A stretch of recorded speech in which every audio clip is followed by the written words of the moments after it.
ভেসে আসে কান্নার শব্দ। কে যেন কাঁদছে। নৌকার পাটাতনে দাঁড়ানো মেয়েটির দিকে তাকালাম। বেনি করা চুল লাল আর সবুজ ফিতায় বাঁধা।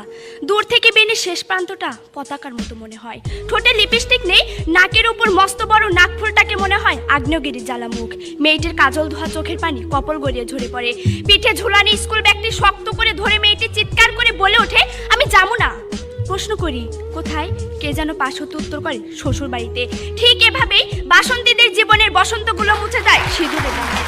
আমরা এমন এক প্রেক্ষাপটে দাঁড়িয়ে বিতর্ক করছি যখন দেশের 66% নারী সবগুলো দাঁতের মালিক হওয়ার আগেই স্বামীর মালিক হচ্ছে। আমরা এমন এক প্রেক্ষাপটে দাঁড়িয়ে বিতর্ক করছি যখন দেশে বাল্য বিবাহ নামে নারীদেরকে ঠেলে দেওয়া হচ্ছে শারীরিক নির্যাতনের দিকে, যা বন্ধের প্রয়োজন সচেতনতার বলয় গড়ে তোলা। ধন্যবাদ মাননীয় মডারেটর, সেই সাথে শুভেচ্ছা বিজ্ঞ বিচারক মণ্ডলী সহ উপস্থিত সবাইকে। মাননীয় মডারেটর, আমার দলের প্রথম বক্তা তার বক্তব্যে দেখে গেছেন কাদের মাধ্যমে এবং কিভাবে